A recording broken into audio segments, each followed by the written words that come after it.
Assalamualaikum warahmatullahi wabarakatuh. Perkenalkan, nama saya Novita Dewi, NIM saya 86207181500089, program studi pendidikan anak usia dini semester 5 Universitas Pancasakti, Kampus D Bekasi. Di sini saya akan menjabarkan mengenai evaluasi pembelajaran anak usia dini. Dosen pengampu saya Ibu Eti Idayani MPD. Observasi. Observasi dilakukan oleh guru setiap saat selama pembelajaran berlangsung, baik disadari maupun tidak disadari. Agar observasi pada anak yang kita lakukan menjadi bermanfaat, maka kita harus memahami perkembangan anak, lingkungan, dan bagaimana anak berhubungan dengan orang lain. Disebutkan dalam Herni tahun 2006 halaman 135. Proses observasi terbagi dalam 3 komponen. Pertama, observasi, kedua pencatatan, ketiga pendokumentasi. Interpretasi, yaitu proses merefleksikan apa yang menjadi arti dari observasi yang telah dilakukan dan didokumentasikan. Interpretasi biasanya disebut sebagai kesimpulan. Observasi merupakan modal dasar guru agar bisa memahami seorang anak didiknya. Asesmen. Asesmen adalah merupakan suatu proses kegiatan yang bertujuan untuk mengumpulkan data atau bukti tentang perkembangan dan hasil belajar yang berkaitan dengan perkembangan anak usia dini. Asesmen biasanya digunakan untuk mengukur keberhasilan peserta didik, tetapi digunakan untuk mengetahui perkembangan atau kemajuan hasil belajar siswa dan perkembangan tumbuh kembang anak. Kegunaan dari asesmen. Kegunaannya antara lain sebagai berikut. Pertama, sebagai administrasi. Yang kedua, sebagai pembelajaran. Yang ketiga, sebagai diagnosa. Dan keempat, sebagai penilaian. Instrumen asesmen. Instrumen asesmen secara formal misalnya kuis, pedoman, wawancara, perlengkapan pengukuran. Dan secara informalnya yaitu sebagai pengamatan, portofolio, narasi, dan catatan anekdot.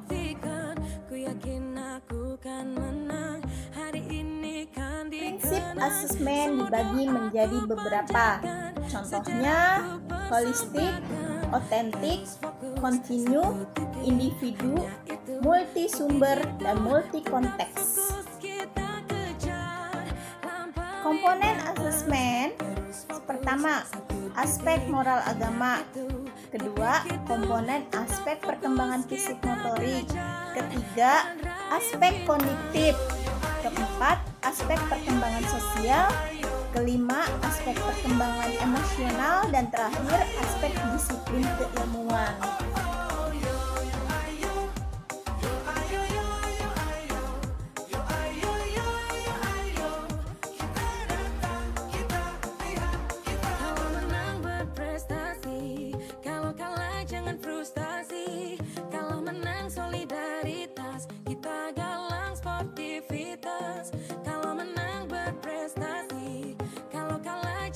Nomor 23 tahun 2016 tentang standar asesmen dibagi menjadi beberapa A. SANI, berarti penilaian didasarkan pada data yang mencerminkan kemampuan yang diukur. B. Objektif, berarti Penilaian didasarkan pada prosedur dan kriteria yang jelas, tidak dipengaruhi subjektif penilaian. C. Adil berarti penilaian tidak menguntungkan atau merugikan peserta didik karena kebutuhan khusus serta perbedaan latar belakang agama, suku, budaya, adat istiadat, status sosial ekonomi, dan gender.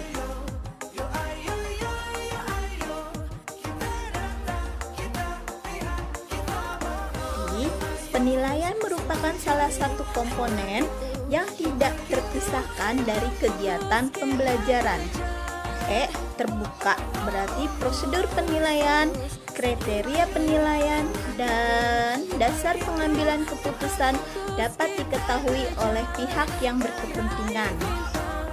Menurut Dr. Randes Iksan Waseso berpendapat, prinsip dalam penilaian anak usia dini meliputi A. Komprehensif, B. Keterendahan atau realitas, C. Fidelitas, D. Objektif, E. Kesenambungan, dan F. Bermakna. Menurut Brewer, teknik penilaian pada anak usia dini dibagi beberapa macam. Salah satunya dengan Taylor, 2 dengan running narrative of longs, incident records, anecdotes record, checklist and rating scale, Rubik's portfolio, self evaluation, dan French questionnaire. Penilaian portofolio pada anak usia dini adalah salah satunya pendekatan yang digunakan untuk merekam berbagai unjuk kerja atau bukti nyata hasil belajar dan catatan anekdot anak usia dini. Semua data yang telah dikumpulkan guru, baik berupa checklist, catatan, anekdot, dan hasil karya, perlu dikumpulkan dalam satu berkas dalam wadah yang ditata rapi. Satu anak memiliki satu wadah yang telah diberi identitas tentang anak tersebut. Kumpulan data tersebut diurutkan berdasarkan tanggal peristiwa. Kumpulan semua informasi tersebut dinamakan portofolio. Penelitian portofolio PAUD adalah salah satu cara yang digunakan untuk mengamati perkembangan hasil karya anak dan catatan anekdot anak usia dini dalam rangka melakukan evaluasi dan penilaian pendidikan anak usia dini. Presentasi dari saya mengenai evaluasi pembelajaran anak usia dini. Mudah-mudahan ilmu yang saya dapat bermanfaat untuk diri saya dan orang lain. Wabillahi taufiq wal hidayah. Assalamualaikum warahmatullahi wabarakatuh.